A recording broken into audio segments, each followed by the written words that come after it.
Hello everyone and welcome back again to my YouTube channel, and for today's vlog, so mga naghahanap po ng mauutangan online at first time mo na maglo-loan. So itong video na ito, sasabihin natin dito yung isang loan application na nagpapautang na 0% interest rate, lalo't ikaw ay first time na maglo-loan sa kanila. So pwede ka dito guys makaloan ng 10,000 pesos kapag po ikaw ay first time. And mas maganda dito guys kasi kapag mas maagap kang nagbayad, mas mababa yung interest rate na babayaran mo. O, diba? And then, one valid ID lang po ang kailangan dito para ikaw ay makapag-proceed. But before that, guys, kung hindi ka pa po nanalo sa ating pag-giveaway, don't forget to click the subscribe button, i-like yung video na to, at mag-comment ka na dyan sa baba para automatic na makasali ka sa next giveaway natin. At yun na nga, guys, if you're interested sa video na to, dahil sasabihin ko dito yung isang loan application na nagpapalo ng 0% interest rate sa mga first time na maglo-loan sa kanila. Gusto mong malaman kung anong loan application ito? Huwag mong i-skip yung video. Stay tuned and keep on watching.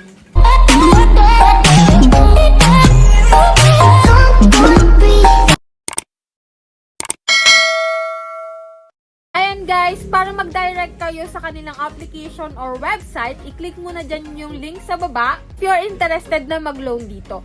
Ito guys is si Digido Philippines Online Loan. So marami na dito guys nakapag-loan at marami na ding nakapag-try dito. Ito guys is may bad side, may good side. Lahat naman ng mga loan application may good side or bad side, no? So depende na lang talaga sa gagamit kung ikaw ay responsible borrowers. So dito guys, ito guys is available sa Google Play Store and available siya sa App Store. Pero may link ako dyan sa baba. Pwede nyo yung i-click para mag-direct kayo doon. So dito guys, si Digido Philippines Online Loan. So yan na nga guys, makikita mo naman dito na 0% interest fee for your first loan. So mga first time na maglo-loan, no? Ayan, 0% interest fee, 10,000 nga, maximum na pwede mong ma-loan, lahat first time ka.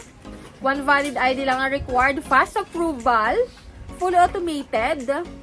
Ayan, pwede sa bank or sa e-wallets, no? So yan, open mo lang yan and then click mo lang dyan yung mga allow using the app as app, not to track or allow. So click mo yung allow, syempre, no? So next mo lang yan guys, then continue. Ilalagay mo dito yung mobile number mo and check mo tong privacy policy nila. Yan, lagay mo yung number mo lang dyan. Yung continue and then click mo tong apply now. So dito guys, magsisend ng verification code or OTP code sa iyong ni-register na number, then confirm mo lang yan. Pwede mo ilagay yung promo code guys kung meron kang code, no? Yan, take a new loan. Yan, 1,000 to 10,000 pesos. And then, kasi, dito guys kay Digido, pwede na po dito yung GCash. Pwede na ma-disburse yung pera mo sa GCash. At pwede mo na siyang ma-receive sa GCash. At pwede kang magbayad doon. So, dati kasi sa banks lang. Sa mga bangko lang. So, ngayon meron na siya sa e-wallet or sa GCash na nga, no? Ayun guys, may step 1 to step 3 ka na fill upan para makapag-proceed ka dun sa mismong loan details mo. So, type of ID na kailangan dito. Pipili ka lang po dito ng isa. Puprovide mo yung isa and then yun. So, ano-ano nga ba yung ID na kailangan dito? Dito guys, pag meron kang isa nito, pwede kang makapag-proceed, which is ito yung passport ID, driver's license, UMID, SSS, and TIN number. So, hindi pwede dito yung PhilHealth guys, no? So, yan guys, pwede yung TIN ID dito. Pero, much prefer ko na piliin mo yung passport ID or yung UMID and yung driver license para talagang mataas yung chance mo na ma-approve ka dito kay Digido. So, yan guys. After nyan, fill upan mo lang yung mga yan.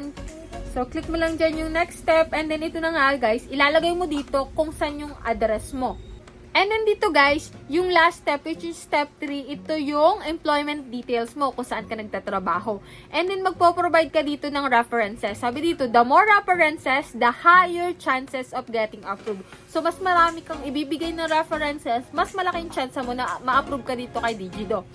After mo makapaglagay guys ng references, much better na 3 to 5 references ang ilagay mo. Click mo lang dyan guys yung next step. So dito sa next step guys, ito na nga guys yung disbursement kung saan mo siya pwede ma-withdraw. It's either bank or e-wallet, no? So much better, they recommend na sa bank account yung gagamitin mo. Pero pwede din naman dito yung GCash guys. So yan guys, after mo mailagay yung disbursement channel, magkakaroon dito ng verification ng face mo, i-scan yung face mo, and then ipipicturean mo dito yung ID na pinili mo kanina. So, yan lang guys yung procedure ng pag-loan dito kay Digido guys. Yan, kung makikita mo naman sa reviews ng Digido, so ayan yung first time na loan amount na binigay sa kanila, na in-offer sa kanila. And then, nasa sa inyo pa rin guys kung maglo-loan kayo dito or hindi. So, mas maigi talaga na mag-research muna kayo sa isang application na papasukan ninyo or susubukan ninyo para magkaroon kayo ng ideas and then ng awareness na rin kung maganda ba or pangit yung application na itatry nyo. So, yan lang guys yung ating pag-loan dito. Kung kayo may mga katanungan pa sa iba pang loan application na na-feature natin sa ating channel, comment nyo lang dyan sa baba at ating babasahin. And then sa mga hindi pa po nakasubscribe sa aking YouTube channel, click nyo yung subscribe button at hit nyo na rin notification bell para updated kayo sa mga utangan serye natin. So, bye-bye na muna for now. Gone, gone, breathing.